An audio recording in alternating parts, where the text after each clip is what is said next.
Welcome everybody to the 54th annual Winslow Award dinner. We appreciate your attendance. Different venue, different format this year, but unfortunately same MC, right? You got to put up with me with one more year. I didn't realize when I took this job, what was it, 25 years ago? That the MC of this event was kind of a hot potato amongst the Economic Progress Alliance board, in that I think they did the rock, paper, scissors, whoever lost had to take this job over. So the person immediately prior to me taking over was Bill DeArmond. I think about 2 weeks before the event, Bill decided he pulled a hamstring or something. He couldn't do it. And Jim, of course, said, "Can you fill in?" I said, "Okay." Did okay. Didn't think it was anything exciting. Afterwards, though, all the board members were telling me what a great job I did. Bill's telling me a great job. I think I got a whole set of channel locks that year.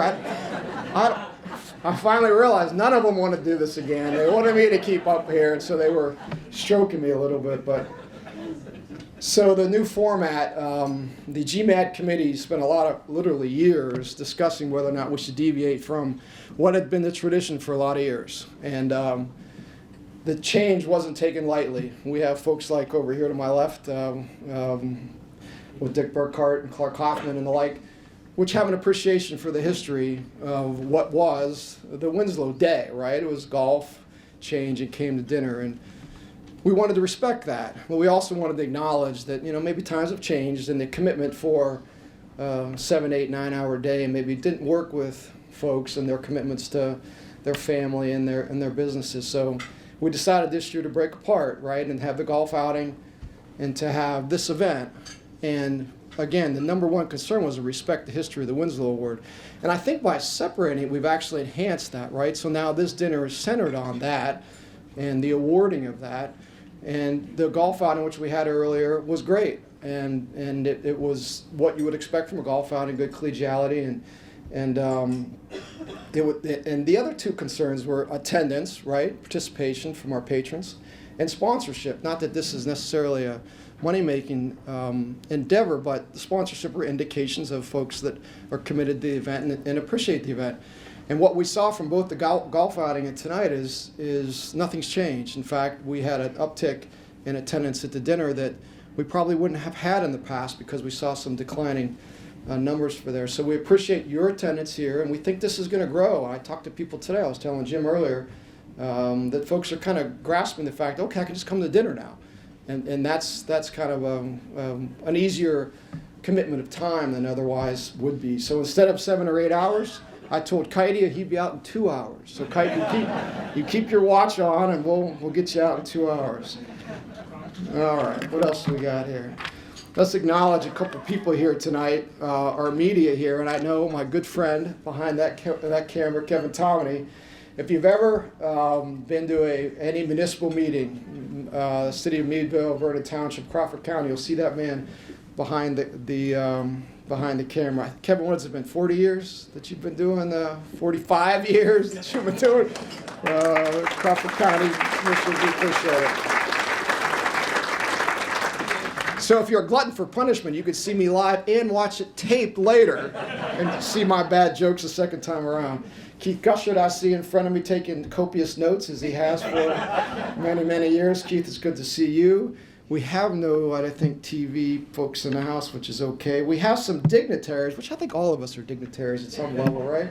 But nonetheless, the politicians like to be acknowledged as dignitaries. We appreciate them being here. Actually, we have someone that we typically would not have, and that's from Harrisburg, the Pennsylvania Secretary of Agriculture. I haven't had a chance to meet him yet, Russell Redding. Russell is right there. Thank you, Russell. And we have a couple other. Senator Michelle Brooks. I saw her come in later. Nice to see you here. Representative Brad Rose here. Representative Park Wetland. And County Commissioner Chris Soff.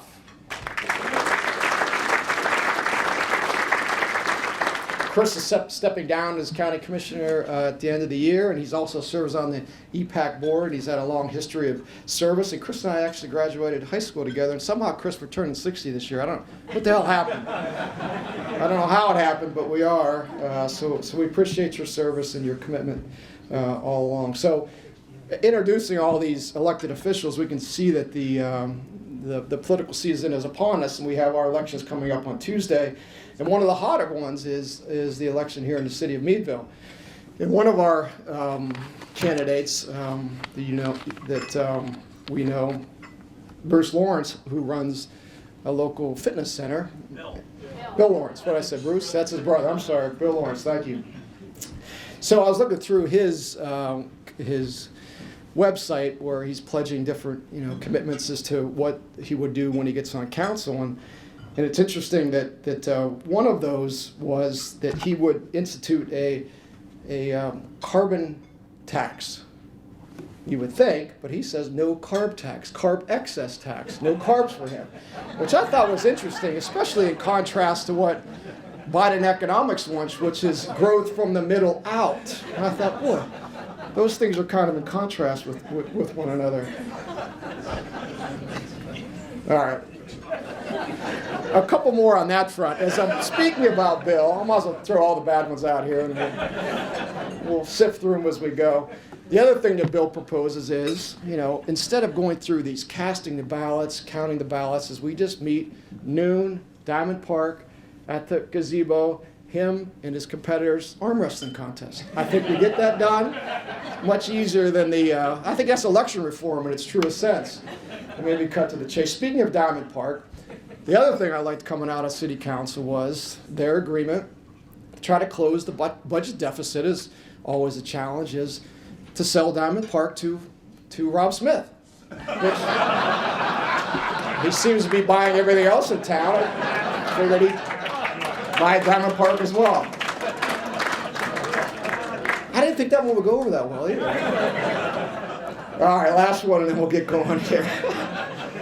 All right, the only thing it seems like in the political arena that's going less points than the Pittsburgh Steelers these days, and that is the county reassessment effort.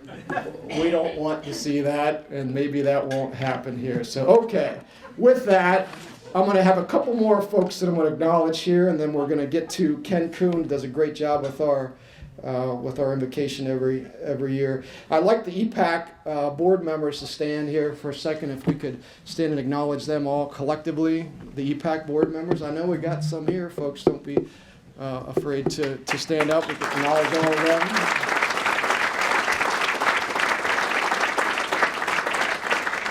I'd like to acknowledge Bonnie Kuhn. Bonnie, who has, where's Bonnie at now? Right over there. Bonnie has chaired the GMAT committee for 2 or 3 years, I think.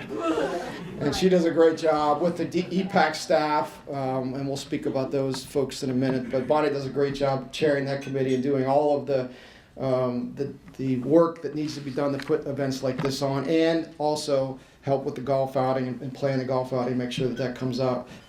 We'll talk about EPAC in a minute. I want to recognize our sponsors before I kick it to Ken and we get going here.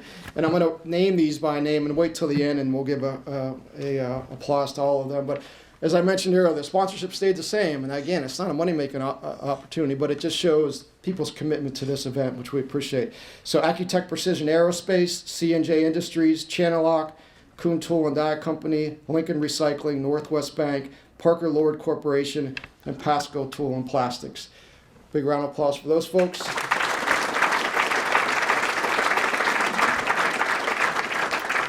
All right, the lunch sponsor back at the golf outing was Porter Consulting Engineers. We appreciate Ashley's continued commitment and support of this organization. 2 more, and then we'll give an applause and move on. And that is the cocktail hour sponsorship for tonight was combined with Channellock and Moody's and Associates. So thank you to all of them.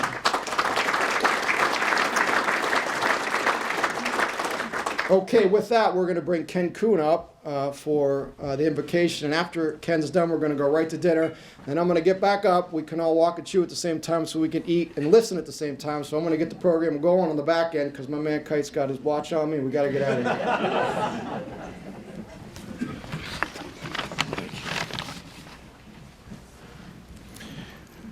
Welcome, everybody.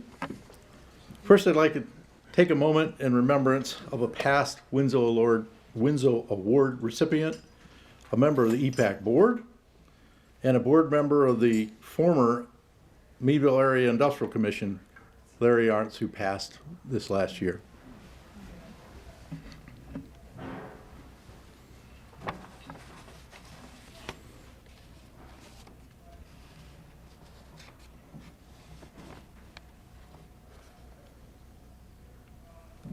Dear Heavenly Father, we gather before you this evening filled with gratitude for the blessings that have been bestowed upon us.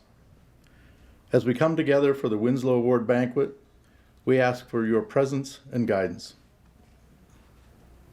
Thank you for the exceptional individual who will be honored tonight for their unwavering contributions and dedication to our area. We ask that you continue to inspire and empower them to excel in their endeavors.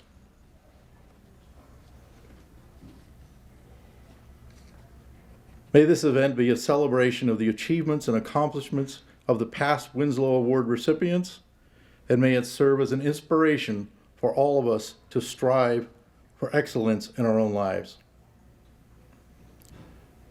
We also ask to bless the blessing upon the food we are about to enjoy and the fellowship we will share. May our hearts be filled with joy, and may we leave this banquet with a renewed sense of purpose and gratitude and unity. In your name we pray. Amen.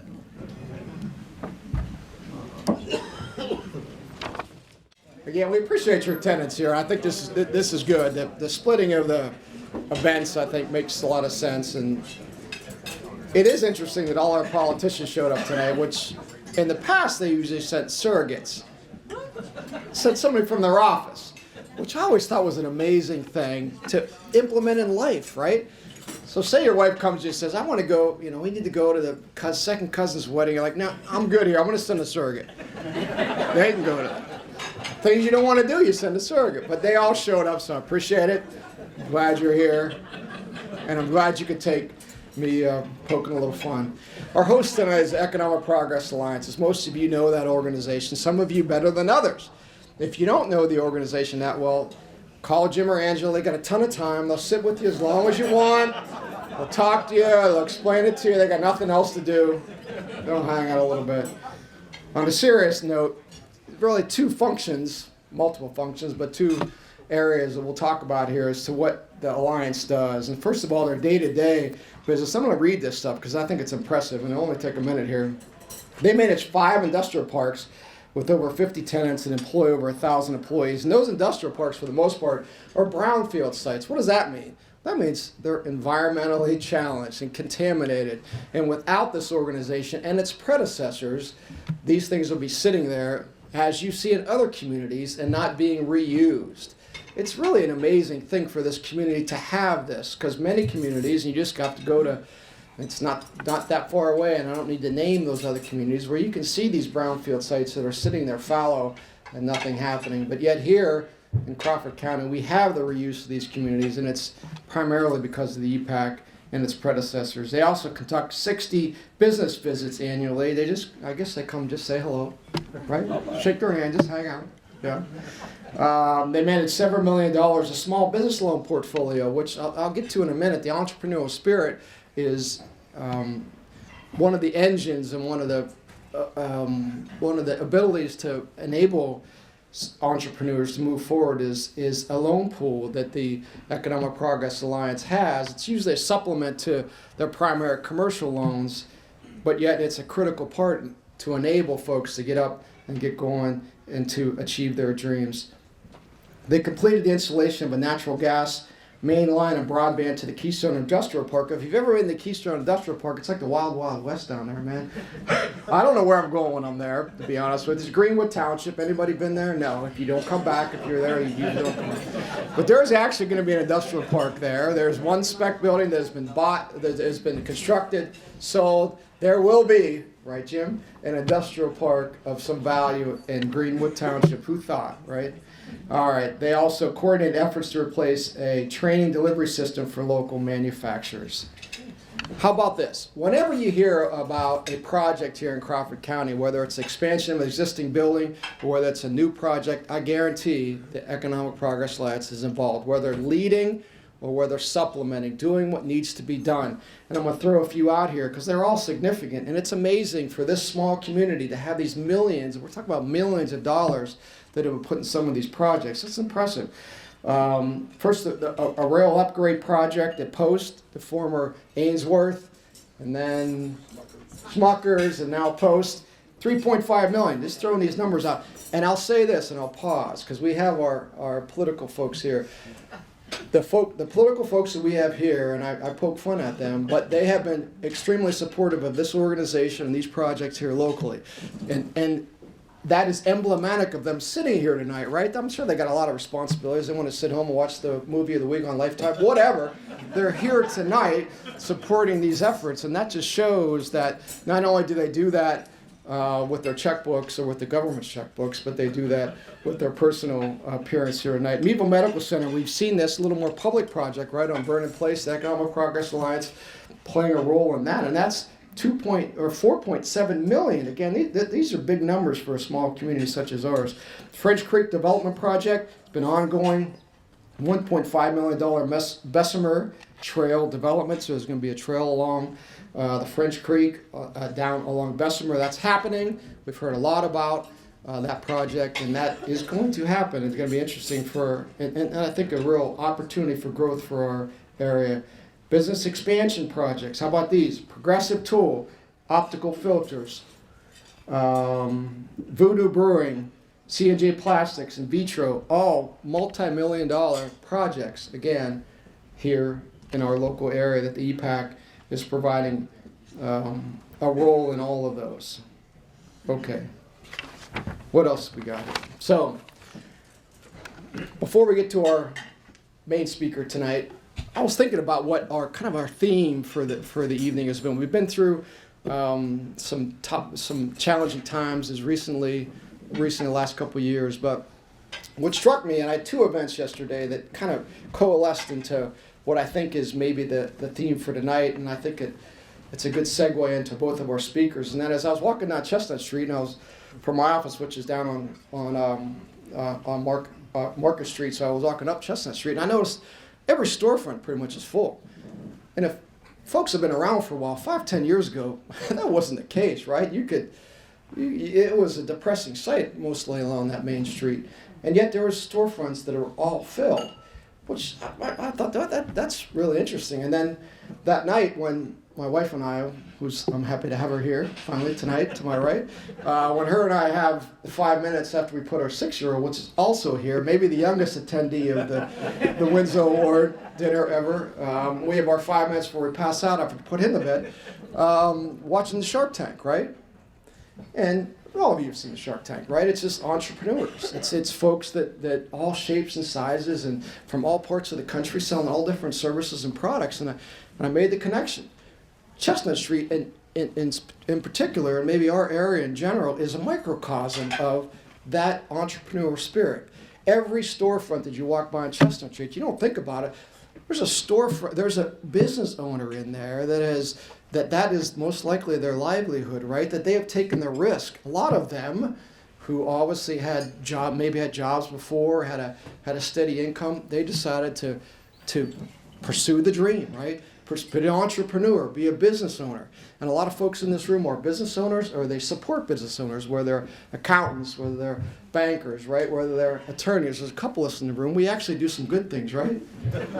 Right, Mark? Once in a while. Don't tell everybody. We actually do some good things. But I think it's more than that for our community, right? A lot of people point to Talon or the Avtex and the railroad going away or relocating, and a lot of those folks was kind of the impetus behind the manufacturing. I think that's emblematic of our area being kind of that independent, self-reliant type of person that's willing to take a leadership role and willing to be an entrepreneur, right? And it's easy to take the road of not taking that challenge, not taking that risk. And it seems to me that we have that. And I know in my personal experience, And I have had the honor, believe me, of representing a lot of businesses who have started themselves. So I'm just going to bear with me and maybe a little self-aggrandizement, but I represent people who start up businesses. So just in the last 6 months, let me tell you the businesses that my office has been able to set up. Restaurant and bars, a beer distributor, snow plowing, lawn care, tool and die manufacturing, construction, roofing, hair salon, tree service, counseling, automotive, heating and air conditioning, garage door installation, flooring, software, app sales, and of course stump grinding, because you need stump grinding. That's just in the last 6 months that I have been able to set up new businesses to start. And these are people that have had out other jobs and said, no, hell with it. I'm going to try to do it myself.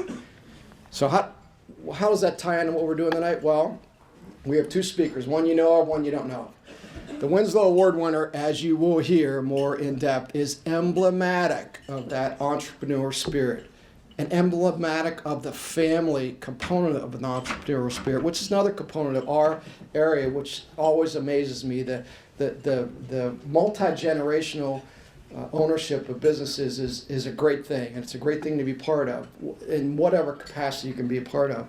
The other one is our main speaker tonight, which is Dr. Cole, which I'll get up here in a minute. So how does Dr. Cole play in this? Well, he plays into this in this fact. He heads an institution which we are fortunate to have in our community. That is Allegheny College. That differentiates us from a lot of other communities around here. If you look at, like a Franklin or Old City, good communities, good people, but they don't have Allegheny. Allegheny brings a little specialness to our community. And putting aside the financial component, what Allegheny provides and what you'll hear Dr. Cole talk about in a minute is commitment to educating individuals with the skills to enable them to become entrepreneurs.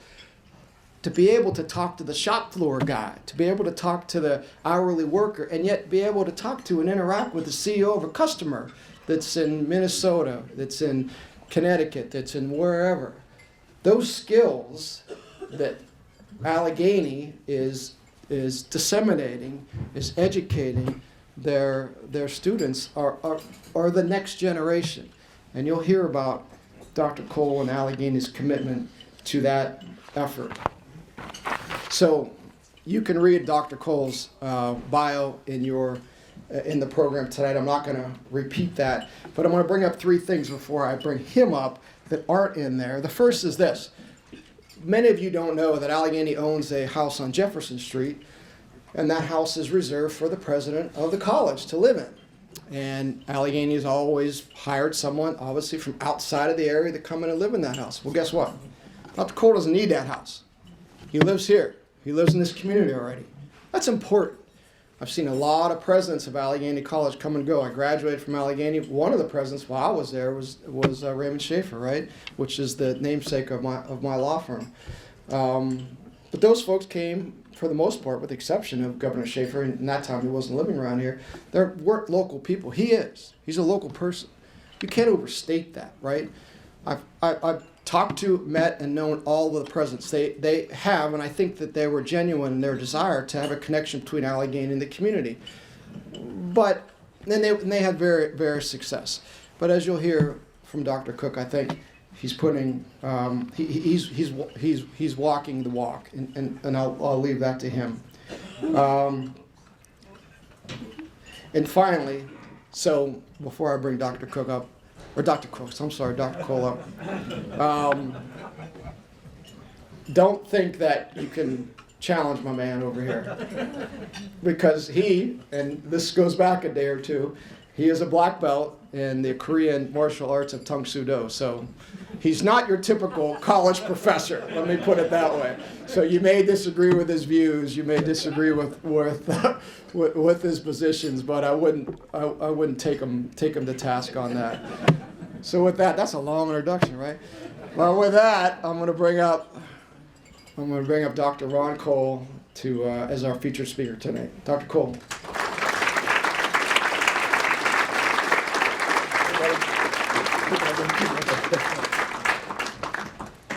Thank you, John, for that kind introduction. One of the things I've learned about in martial arts is it's not about punching and kicking.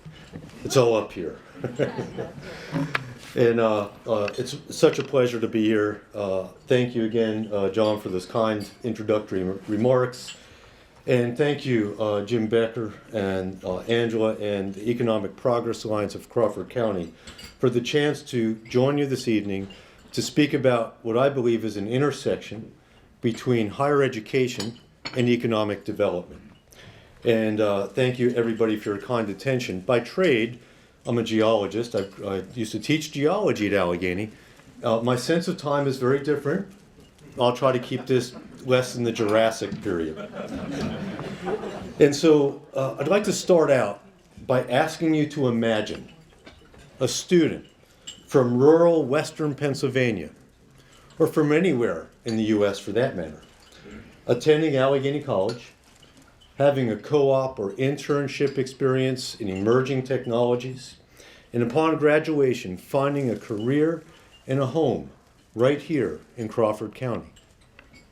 Now imagine a young person that may not want a 4-year degree, but has the opportunity for training that leads to a job placement in a region that's hungry for skilled workers. Now imagine a current employee in Crawford County with the opportunity for upskilling that results in professional growth, greater productivity, and employee retention. Well, I believe that we'd all like to see these types of outcomes, and I believe we can by reimagining higher education as an engine for workforce and economic development. So why does this matter to me as president of Allegheny College, and why does this matter to the future of Allegheny? Well, first, it's part of our founding mission. Allegheny was founded to provide access to education in our region.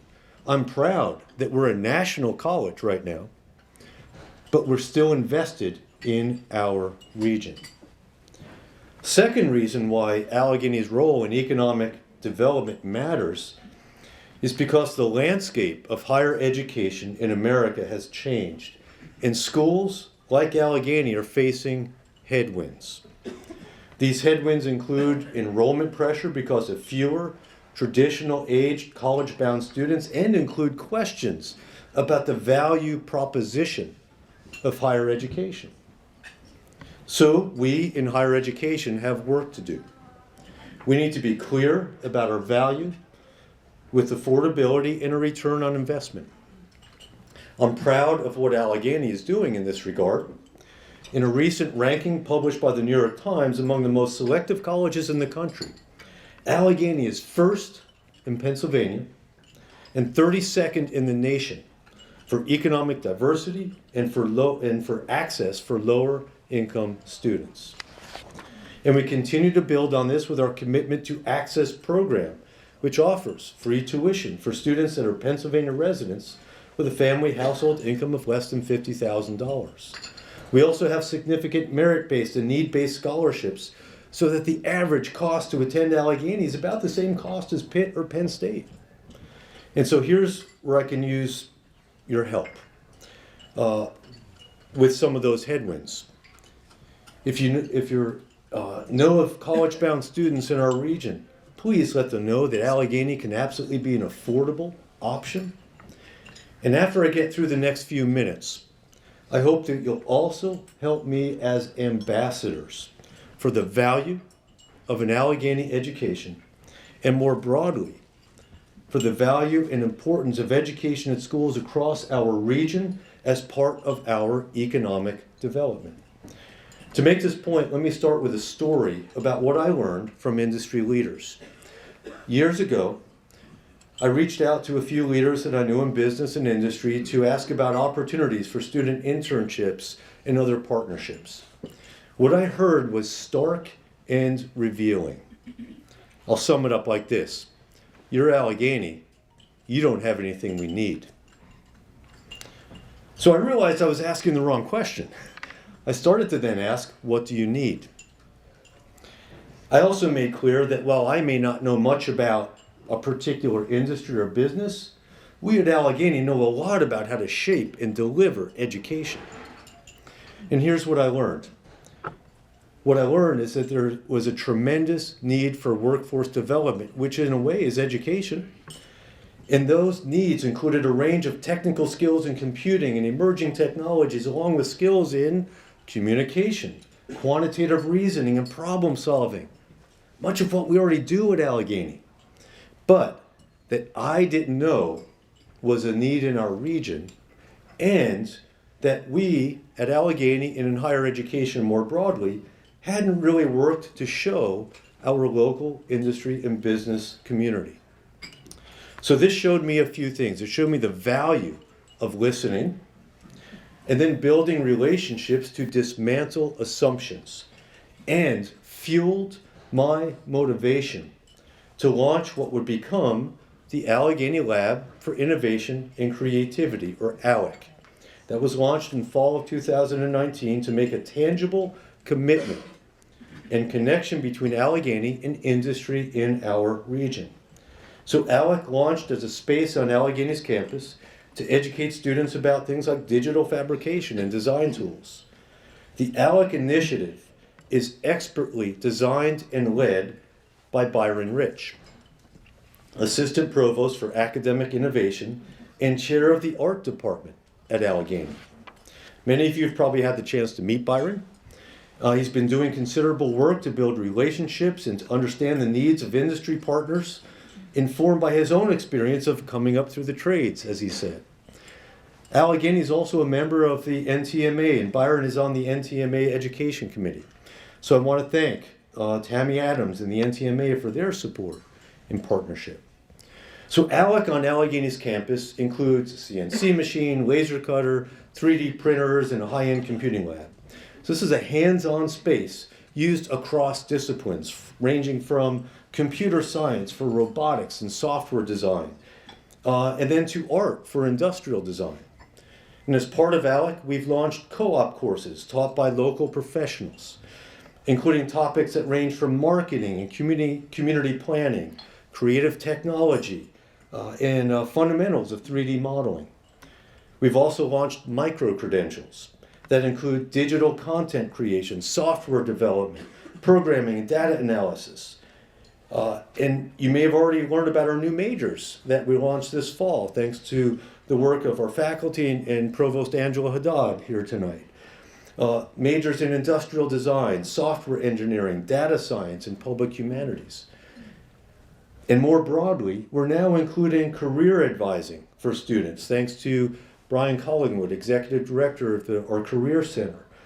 We're including career advising for students starting in their first year, and we'll integrate this into all academic programs as students also gain skills in communication, research, and problem solving.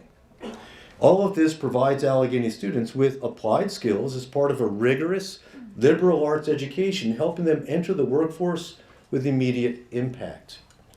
So now we're continuing to develop ALEC as we continue to learn more about workforce development needs in our region. And to this end, as a partnership between the Economic Progress Alliance of Crawford County and Allegheny College, I am very excited to announce that under the direction of Byron Rich, we're launching ALEC at Bessemer, occupying Economic Progress Alliance space with an industry-facing facility that will house a training and production hub, advanced manufacturing laboratories, and a research and development incubator. This would not be possible without the vision and support of our colleagues and friends at the Economic Progress Alliance. So thank you very much.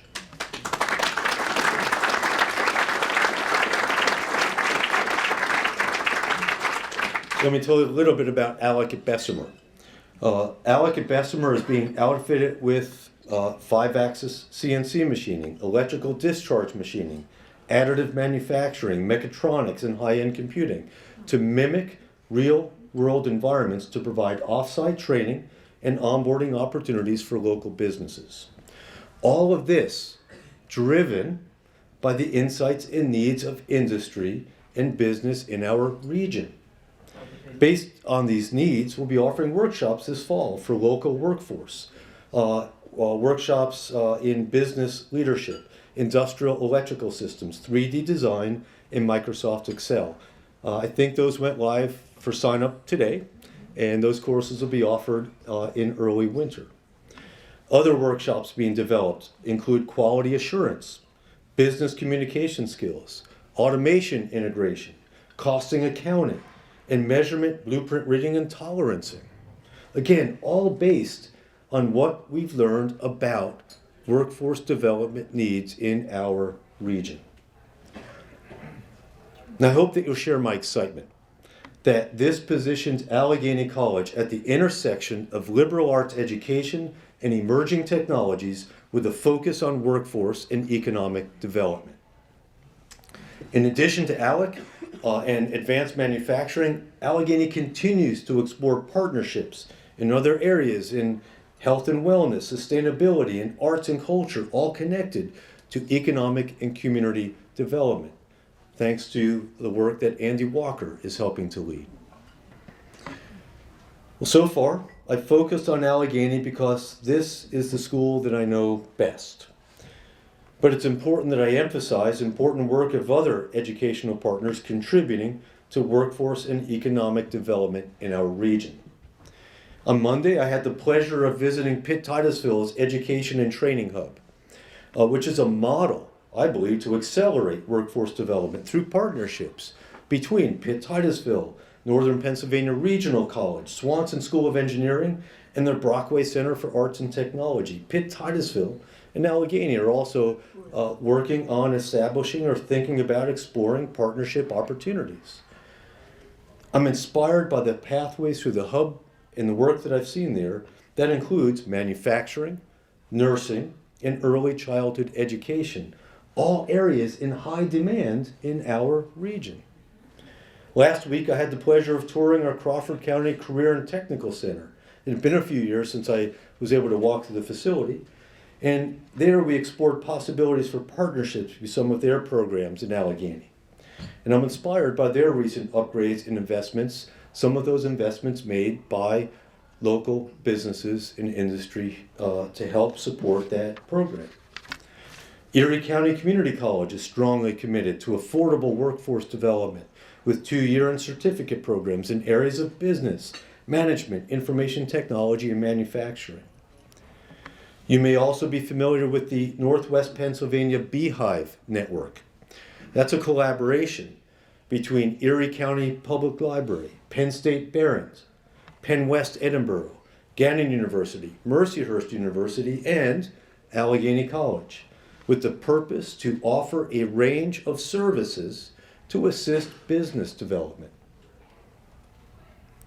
To me, all of this is powerful and is something that I believe we should hold up with pride. We have an ecosystem here in northwestern Pennsylvania for education and workforce development that I believe can and should strive to accelerate our economic development. Through my years at Allegheny and living in the Meadville community, I've grown to understand the strength and opportunities that we have in our region, much of which I've learned from many of you in this room. And I have a personal and professional commitment to the work at hand. We will be successful. And in doing so, I hope to hear a lot less of, well, you're Allegheny, you don't have anything we need. So with this, I'll conclude with a call to action. A call to action for leaders in education, in manufacturing, in business, in finance, in community organizations, and in public office. A call to action to prop open the doors for listening, for collaboration, and for innovation, with the shared purpose of workforce and economic development to benefit us all. Thank you, and I look forward to growing our community together.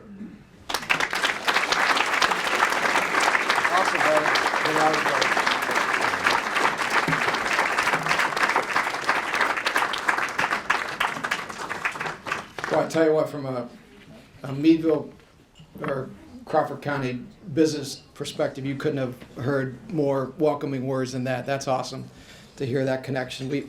I've never heard that before in the time I've been around.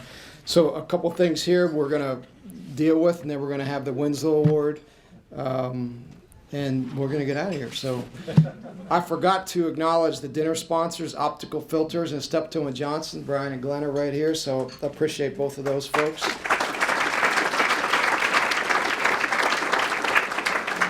Let me acknowledge the past Winslow Award winners, and either stand or Dick, just raise your hand.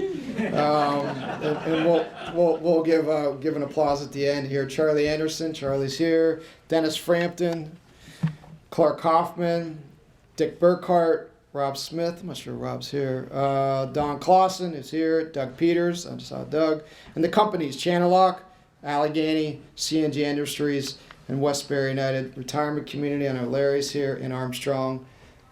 Applause for all of those folks.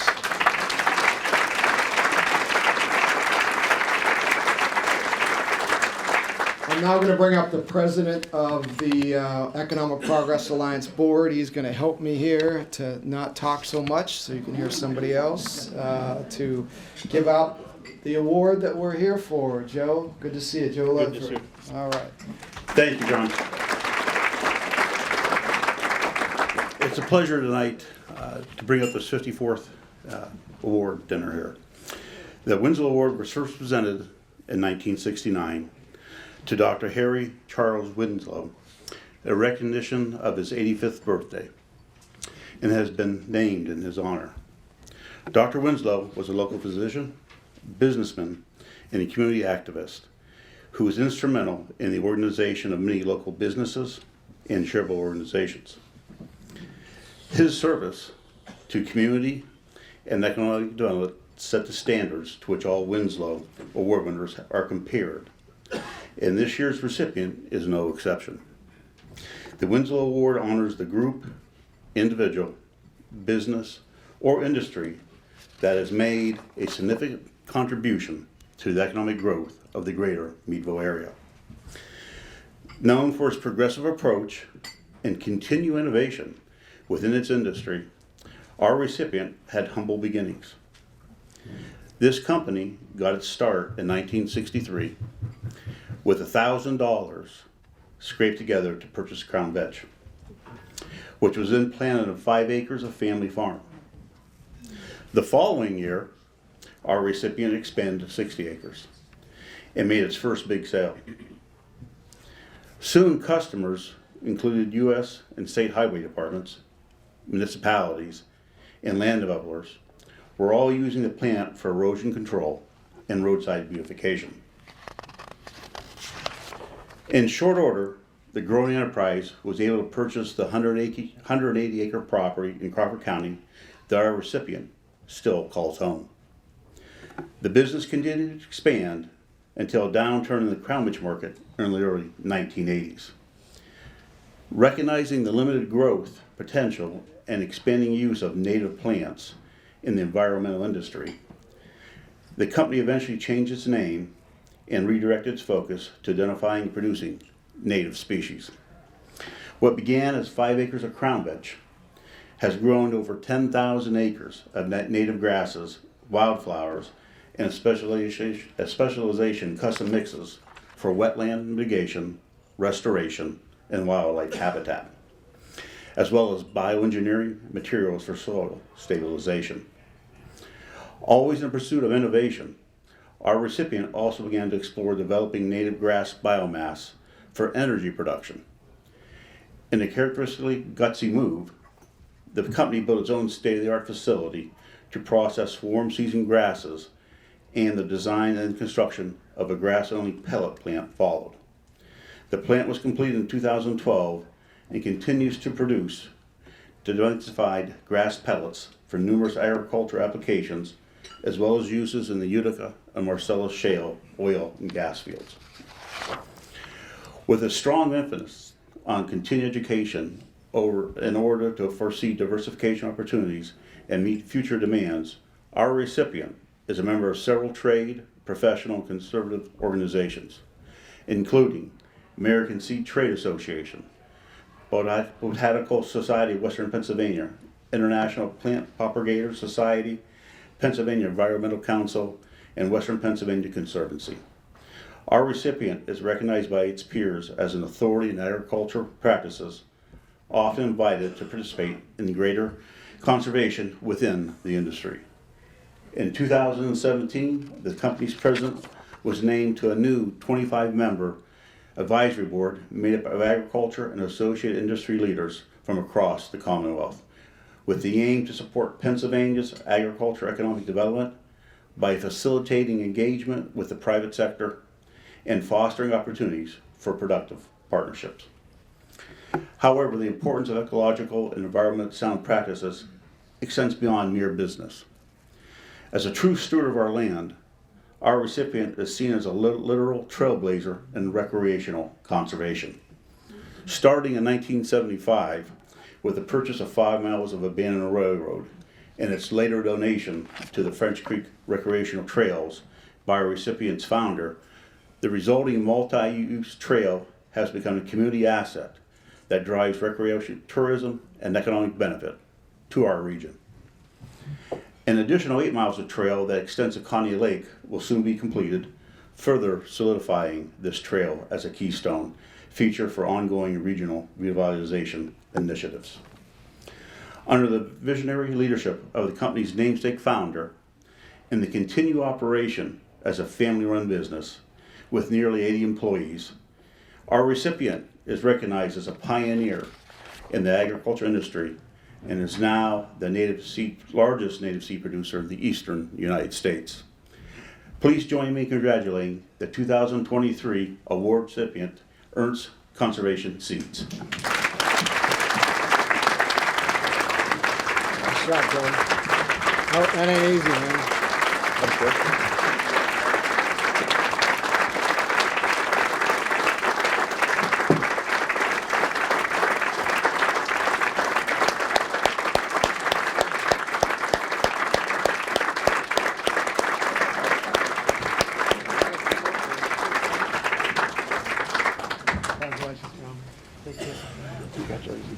Thank you.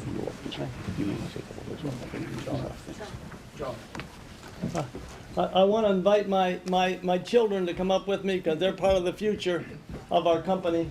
We're going to grab the award here. Yes?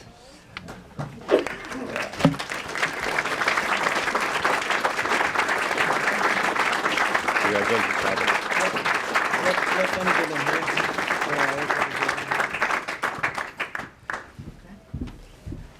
Hey, wife.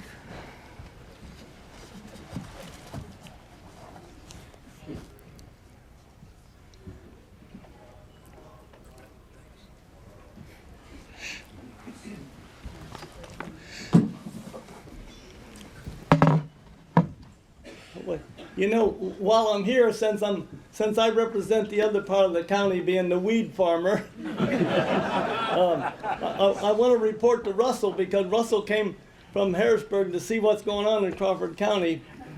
Fortunately, we are a real strong agricultural county, and you don't realize it. One of the biggest egg producers in the state. One of the biggest dog food makers in the state. Several beautiful dairies. And a lot of diverse dairies and a wonderful matrix of grain producers, independent grain producers, Amish families producing vegetables and commercial forest products. And so, Russell, I just want to make sure you knew what's going on up here.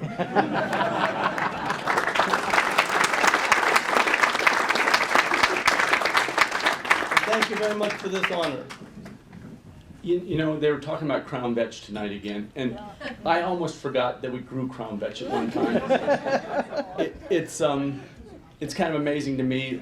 I don't know if this story is true or not. I heard it a long time ago, but my grandfather was really involved with this business with us too.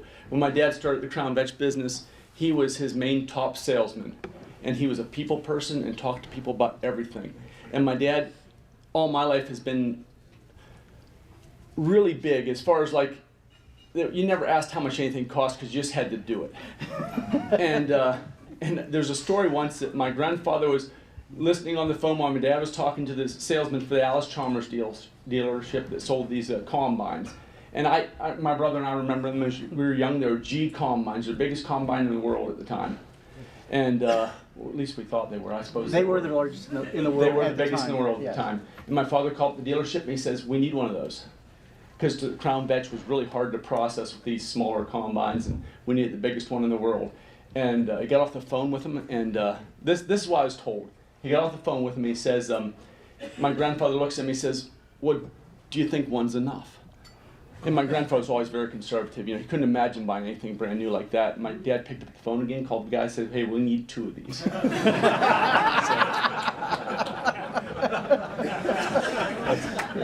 Well, thank you for those stories. Thank you. Take the award. Take the Take award. one, with Calvin, you. Calvin. Go ahead, take it. Stay here. Stay here for a minute. Yeah, okay. Yeah, if we get a Secretary of Agriculture come up, we have a couple other yeah, okay. things that Calvin's going to be involved with here, so I'll turn the mic over. Excellent, thank you. So I was smiling as Calvin was saying, he wants to tell me how important Crawford County is, right? I know how important this county is. You're here, I've been here many times, and just what an honor to come back. And when I got a text from Senator Brooks a couple of weeks ago, I was doing some evening work, and the text came through, and there was a question about honoring Calvin and the Ernst Conservation Seeds, and would you be available? There are a few things that would bring me to Crawford County in the winter. Honoring this guy, absolutely. And I just want to say what a gift in so many ways. I mean, we talk about conservation, we talk about pioneers, we talk about people who are, part of the fabric of a movement, the fabric of public policy. They're part of the fabric of what it is that today is considered normal, right?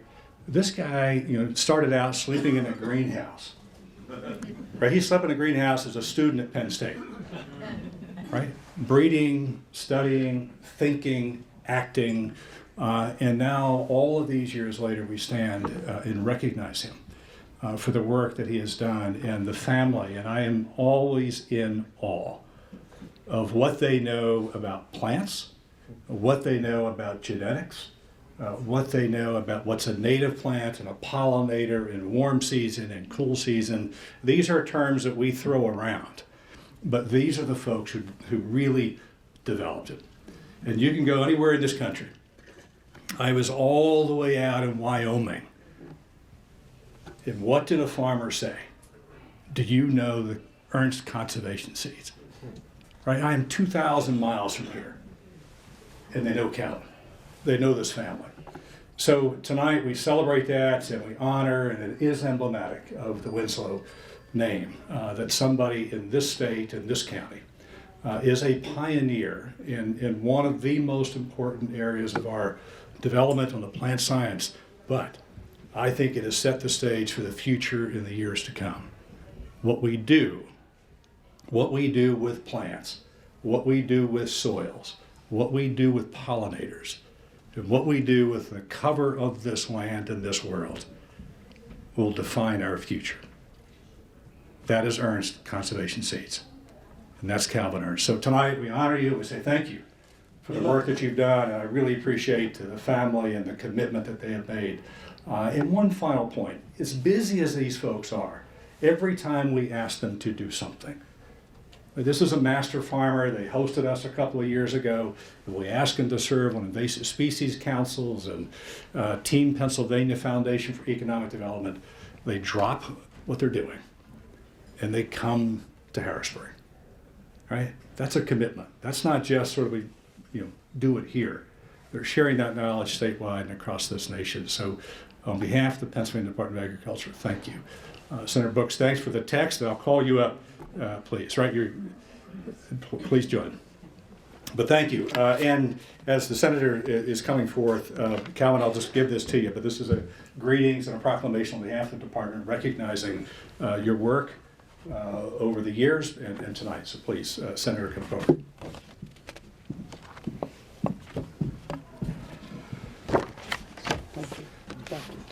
It's such a privilege tonight to honor the Ernst family and Kelvin, and just everything you've done. I echo Secretary Redding's words. Just such a pioneer, but also such a steward of so many things in this county that he truly loves. You see everything that he's involved in and his family's involved in, and they truly love our community in Crawford County.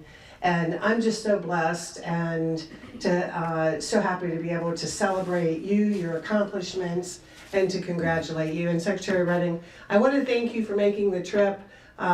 He came up today. He is going back to Gettysburg tonight and will be in Philadelphia tomorrow. But when we talked, Calvin, he's like, I'll be there. Thank you. And just the sincere respect. Nice. And, you know, Harrisburg's not close, Gettysburg's not close, so thank you for making the trip. Congratulations. God bless you and your family. And I'm so proud to give you this citation from the Senate of Pennsylvania Thank on you. behalf of my colleagues and the people of the 50th Senatorial District, saying thank you, well done, and God bless. Good, good. Thank you, thank you.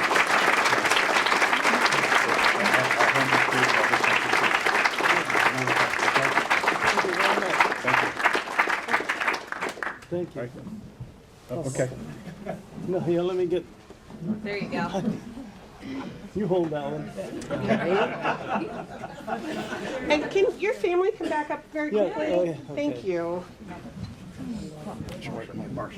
Yeah, come on, Mark. Yeah, good. Come on up. Yeah. Good, thank you. Mrs. Ernst?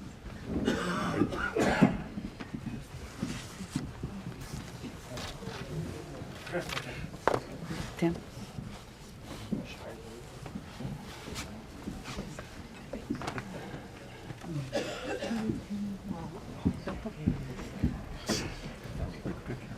Yeah. Stand a little bit in front. It's a hard spot. All right. Perfect, thank you. Good. Thank you. Well done. Congratulations.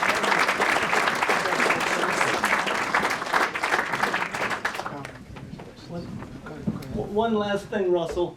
I promise if you come on July the 4th, it will not be snowing.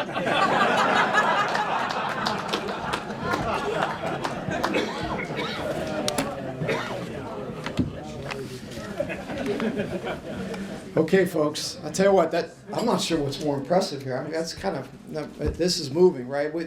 Both Dr. Cole and what we did with Calvin Ernst, that's impressive. So we're winding it down. Kite, where are we? Johnny, I think you did good. You're good for next year. All right, buddy. Thank you. I got a couple things to wrap up. One, I want to thank the IBC here, the staff. They did a great job. Country Club Ours did a nice job for us, but it's nice to have a new venue, right? And Sandy and Judd and the staff here did a nice job, so a round of applause for them.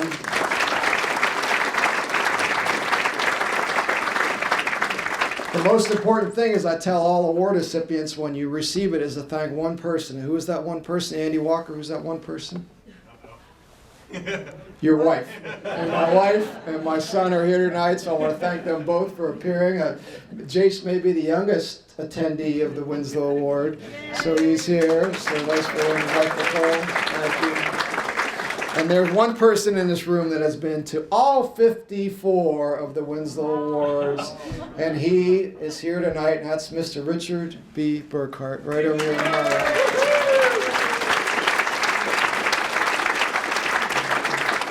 Again, we love you. We know you've experienced some challenges here as of late, and yet he overcame all of those to come here to be with us tonight. And I think that shows, and this whole table, actually, I love this table over here, because this table shows the history of what this award is. And these folks still, you know, they strap the tie on, put the suit on, and come and show up here, as do all of you. We appreciate your attendance tonight. We look forward to you attending next year. Hit the golf outing, hit this award. I think it's going to be better and bigger next year. Thank you again. Drive home safely. And one person doesn't have to drive home. Please stand up if you don't have to drive home. Tim Brackett does not have to drive. You can walk home. All right, ladies and gentlemen, thank you again, and have a good night.